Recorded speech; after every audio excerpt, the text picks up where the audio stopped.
வணக்கம் நேயர்களே. போன நிகழ்ச்சியில் நம்ம பார்த்தோம் மேற்கு திசையில் 2-3 வீடு இருந்து அதில் என்ன குறைகள் இருக்குன்னு பார்த்தோம்.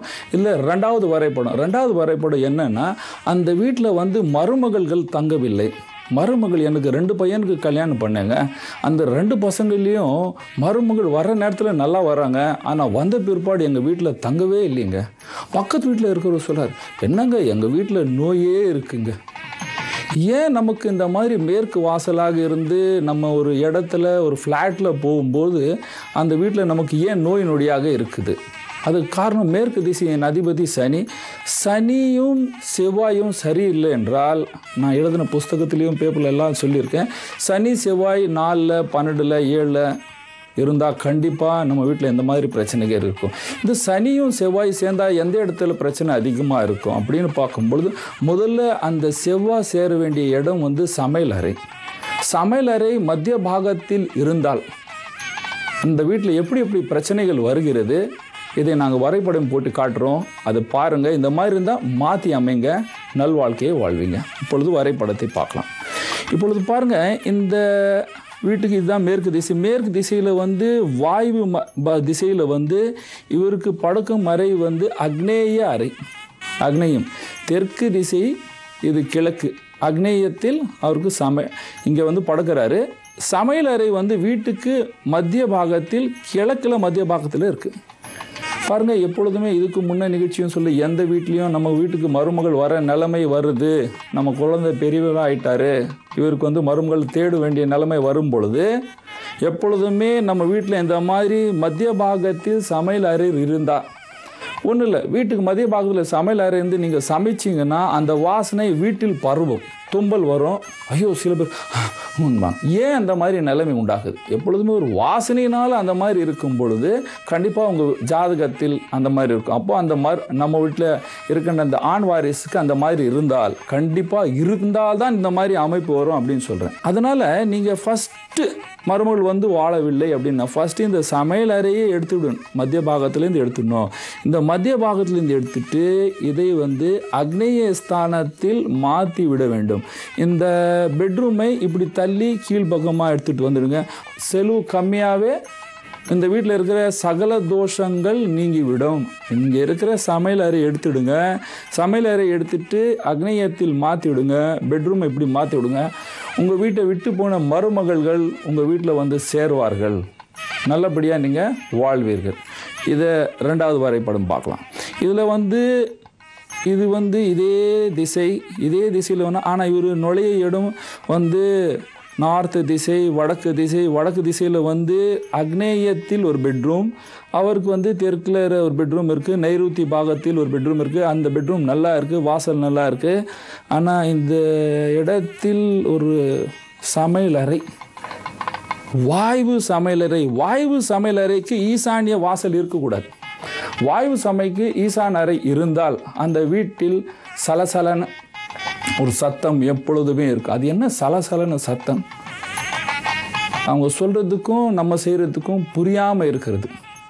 இவங்க நல்லதே செய்வாங்க வந்த மருமகள்கள், ஆனால் நமக்கு புரியாது. நம்ம நல்லதே சொன்னால் அவர்களுக்கு புரியாது. அதனால் இந்த சமையலறை, வாயு சமையலறை 2வது, எப்பொழுதுமே அக்னேய சமையலறை நம்பர் 1, வாயு சமையலறை நம்பர் 2. இதை இந்த வாசல், இந்த சமையலில் இருக்கிற இந்த வாசலை இப்படி மாற்றி விட்டுடுங்க. சமையல் அறையில் வாசலை மாற்றி விட்டால் இந்த வீட்டில் இருக்கிற தோஷங்கள் நீங்கிவிடும். இது இல்லைங்க, இன்னும் நல்லா சூப்பராக நல்லா அதிகமாக நல்லா பண்ணலாம் அப்படின்னும் பொழுது, இந்த வடக்கு திசை வாசலாக இருந்த இந்த சமையல் அறையே அக்னேய திசையில் மாற்றி விட்டால் இந்த வீட்டில் நல்லதே நடக்கும். அக்னேய திசையில் சமையல் அறை வடக்கு வாசலுக்கு இருந்ததுன்னா வடக்கு வாசலில் வாழ்கிறவர்கள் ராஜா போல் வாழலாம். முதல்ல இந்த வீட்டில் நம்ம வாசலை மாற்ற முடியாது அப்படின்னு சொல்லும் பொழுது, ஃபஸ்ட்டு இதை இந்த சமையல் வாசலை க்ளோஸ் பண்ணிவிட்டு தெற்கு திசை வாசலாக மாற்றி விட்டால் நல்லா வாழலாம்.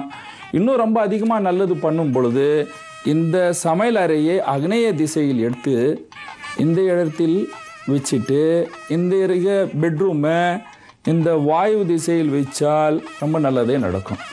இன்னொன்று, இந்த வாசல் தோஷமான வாசல். ஆனால் இந்த வாசலை மத்திய பாகத்தில் மாற்றி விட வேண்டும். ஆனால் மாற்ற முடியவில்லை. ரெண்டட் ஹவுஸாக இருந்தாலும் நீங்கள் என்ன செய்யலாம், இந்த இடத்துல ஒரு கண்ணாடி, இந்த வாசலுக்கு நம்ம வீட்டில் நுழையும் போது நம்ம இந்த பாகம் தெரிய வேண்டும். இந்த பாகம் அந்த கண்ணாடியில் தெரிஞ்சால் அந்த பீடை கஷ்டம் நமக்கு இமீடியட்டாக குறையும். இல்லைங்க அந்த மாதிரி செய்ய முடியாது, செய்ய விட மாட்டாங்க, இந்த வீடு இருந்தாலும் சரி இந்த வீடு இருந்தாலும் சரி. ஏன்னா சமையல் தான் பெரிய பிரச்சனை. என்ன தெய்வ பரிகாரம் பாருங்க, கொஞ்சம் வித்தியாசம் வரும் இதில். ஏன்னா இதில் வாயு திசை, இந்த வாயு திசையில் வாழ்கிறவங்க திங்கக்கிழமை சிவன் கோவிலில் போய் துர்கை பிரீத்தி பண்ண வேண்டும். அங்கே எந்த மாதிரி காளிகாம்பாள் இருக்கலாம், நம்ம ஊரில் இருக்கிற சிவன் கோயிலில் அம்மாவுக்கு தனித்தனியாக பேர் இருக்கும். அந்த வீட்டில் அந்த கோயிலில் போயிட்டு அந்த அம்மாவுக்கு உங்களால் முடிஞ்சது பூ பழம் எடுத்துகிட்டு போய் உங்கள் பேரில் அர்ச்சனை பண்ணிட்டு வாங்க. ஆனால் இந்த வடக்கு திசையில் இருக்கிறவர்கள் வியாழக்கிழமை போங்க. வியாழக்கிழமை போயிட்டு சிவன் ஆராதனை பண்ணுங்கள். அந்த வீட்டில் இருக்கிற அம்மன் சன்னதிக்கு போயிட்டு அங்கே உங்கள் பேரில் அர்ச்சனை பூஜை பண்ணிவிட்டு அங்கே பூ பழம் எடுத்துகிட்டு போய் வச்சிங்கன்னா இதில் இருக்கிற இந்த தோஷங்கள் நீங்கும். தோஷங்கள் நீங்கி இதில் நல்லதே நடக்கிறதுக்கு ஆரம்பிக்கும். இது நல்லதே நடக்கும். இந்த 3 வீட்டிலையும் இந்த 2 வீட்டுக்கும் ஒரு சொல்கிறேங்க, எப்பொழுதுமே இந்த வாயுவும் இந்த வடக்கு திசையில் வாழ்கிறவர்கள் வீட்டுடைய பிரதான வாசலில் எப்பொழுதுமே செருப்பை விட்டு விடாதீர்கள். இவர் வைக்கலாம், இவர் வைக்கவே கூடாது. கருப்பு கலர் தோல் சம்பந்தமான பொருள்கள் இந்த வாசலுக்கு பக்கத்திலே வச்சிங்கன்னா உங்களுக்கு நல்லது நடக்காதுங்க. அது உள்ளே கொஞ்சம் தள்ளி வைங்க, உள்ளே எடுத்துகிட்டு வச்சு ஒரு பாக்ஸில் வைங்க. பாருங்கள், இதை கொஞ்சம் பண்ணிவிட்டு சாதாரணமாக அந்த செருப்பை அங்கேருந்து எடுத்து விட்டு நீங்கள் வீட்டுக்கு லைட் கலராக வச்சு வாசலில் லேசாக மஞ்சள் கலர் வண்ணம் பூசிட்டு நல்வாழ்க்கையும் நிம்மதியாகவும் வாழலாம். உங்களுக்கு இந்த மாதிரி வேறு ஏதாவது பிரச்சனைகள் இருந்தால் நீங்கள் ஜீ தமிழுக்கு லெட்டர் எழுதுங்க. அதை படிச்சுட்டு உங்களுடைய குறையை நாங்கள் அடுத்த நிகழ்ச்சியில் ஒரு வரைபடமாக போட்டு காட்டுறோம். நன்றி, வணக்கம்.